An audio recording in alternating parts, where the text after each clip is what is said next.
Bonjour à tous et bienvenue dans cette leçon numéro 7 en droit européen matériel. Dans cette leçon, nous allons parler de la portée des objectifs de la politique agricole commune. Allez, c'est parti!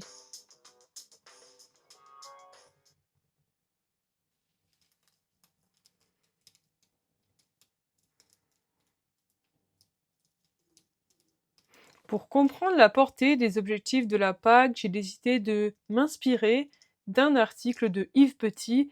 Yves Petit est maître de conférences de droit public à l'Institut des hautes études européennes de l'Université Robert Schuman de Strasbourg. Il est aussi directeur du Centre du droit de l'environnement. Cet article a été écrit en décembre 2002 et il a été mis à jour en 2023.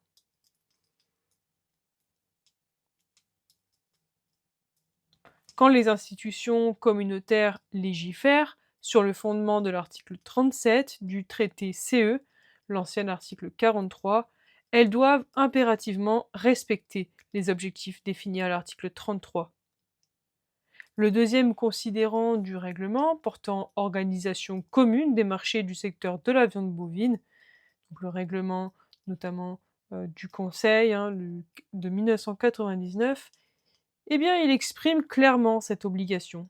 Il rappelle notamment que pour atteindre les objectifs de la PAC, et plus précisément pour stabiliser le marché de la viande bovine et assurer un niveau de vie équitable aux agriculteurs, il est nécessaire de prévoir des mesures sur le marché intérieur, telles que des paiements directs aux producteurs, des aides au stockage privé ou encore un régime de stockage public. Des considérants identiques existent pour les secteurs du lait et du vin, dans différents règlements qui datent également de 1999. L'article 33-1 se limite à énumérer les objectifs de la PAC sans préciser leur portée. Pour comprendre l'étendue de ces objectifs, il faut relever que deux dispositions du traité semblent au premier abord entrer en contradiction. L'article 34-2 du traité CE dispose que l'organisation commune des marchés doit s'en tenir aux objectifs de l'article 33, ce qui pourrait donner l'impression d'un cadre figé. Toutefois, l'article 33-2 B prévoit qu'il peut être tenu compte de la nécessité d'opérer graduellement les ajustements appropriés, ce qui correspond davantage à l'évolution progressive propre à la construction communautaire. La Cour de justice a d'ailleurs interprété de manière extensive les objectifs de la PAC dans une jurisprudence qualifiée d'évolutionniste. Il s'agit de la jurisprudence Hormone au Royaume-Uni contre Conseil, CJCE de 1988. Il y a aussi la jurisprudence des poules pondeuses, Royaume-Uni contre Conseil, CJCE 1988. Plus globalement, la jurisprudence relative à l'article 33 est particulièrement riche.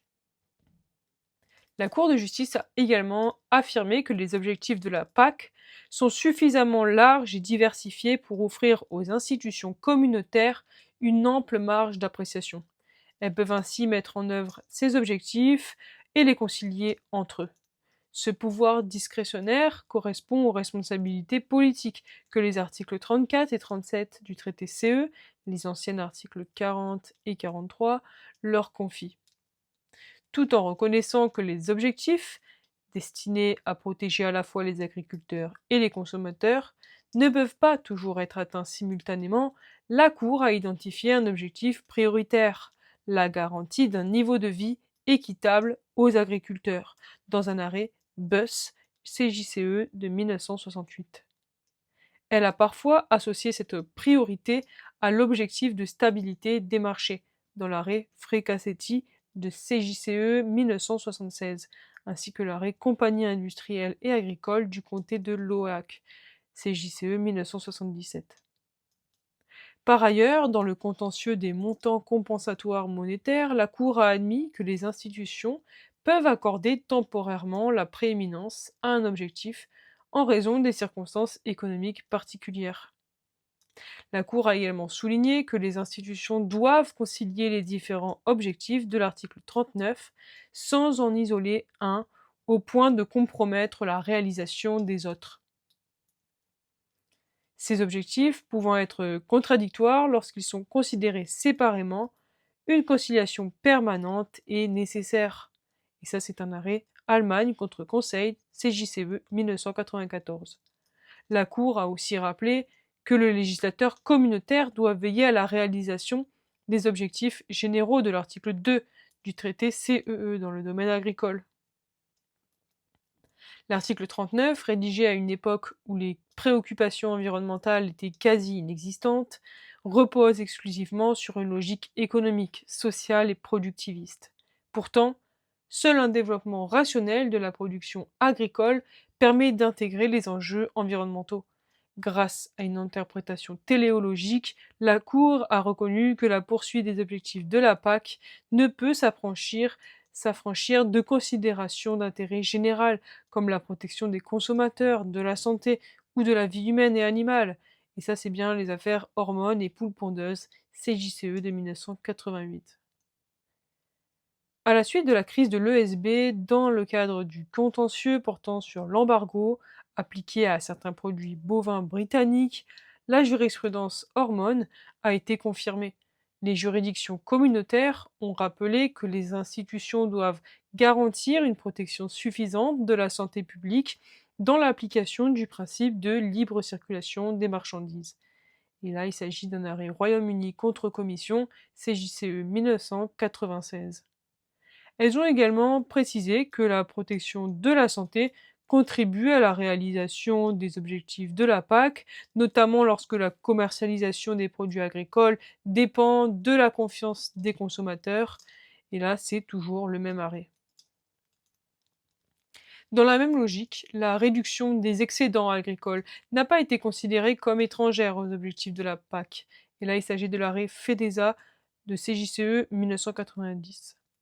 La Cour a aussi admis qu'un État membre puisse accorder un traitement particulier aux producteurs engagés dans des pratiques écologiques dans le cadre des quotas laitiers.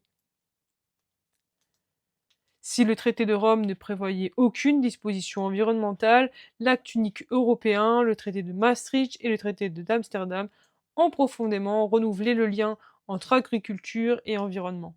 L'acte unique a introduit l'environnement dans les compétences communautaires, tandis que Maastricht en a fait une véritable politique commune. Le traité d'Amsterdam a renforcé ses fondements. L'article 6 du traité CE prévoit désormais que les exigences environnementales doivent être intégrées dans la définition et la mise en œuvre des politiques communautaires, afin de promouvoir le développement durable.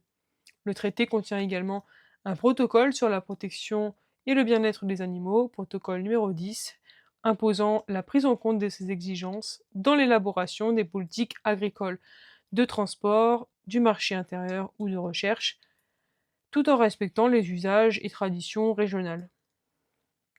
Dans ces conditions, une convergence entre agriculture et environnement était inévitable. Pour renforcer encore l'intégration de l'environnement dans la PAC et accompagner le développement durable, la communauté a engagé un mouvement particulièrement prometteur. Lors du réexamen du programme communautaire vers un développement soutenable, décision de 1998, l'agriculture a été identifiée comme un domaine prioritaire. Les objectifs essentiels portaient sur l'intégration des politiques agricoles, rurales et environnementales, le soutien à l'agriculture biologique et extensive, la réduction des risques liés aux produits phytosanitaires et l'élaboration d'approches globales du développement rural. Ces éléments ont guidé la Commission dans la préparation de l'agenda 2000, dont les textes adoptés renforcent clairement les exigences environnementales. Enfin, deux conseils européens ont joué un rôle décisif dans la prise en compte de l'environnement par la PAC. Le Conseil de Cardiff de 1998 a demandé à chaque formation du Conseil, dont le Conseil agriculture, d'intégrer le développement durable dans ses politiques. Le Conseil de Vienne de 1998 a réitéré cette demande. Les communications de la Commission en 1999, en 2000, en 2001, en 2001 encore une deuxième communication, ont conduit à une redéfinition du lien entre agriculture et environnement. La stratégie adoptée par le Conseil agriculture repose sur des exigences environnementales intégrées aux politiques de marché et sur des mesures ciblées dans les programmes de développement rural. Elle fixe des objectifs concernant l'eau, les produits agrochimiques, les sols, le climat, l'air, les paysages et la biodiversité. Le succès de cette stratégie dépend de l'application rigoureuse des mesures par les États membres, de la surveillance et du développement d'indicateurs environnementaux. Par conséquent, grâce à ces avancées, il est permis d'espérer que l'agriculture contribue moins fortement à la pollution environnementale en Europe. Et voilà, c'est tout pour la leçon numéro 7. J'espère que vous avez apprécié. C'était court, mais voilà, c'était simplement pour vous présenter ce petit article, si ça peut en aider certains.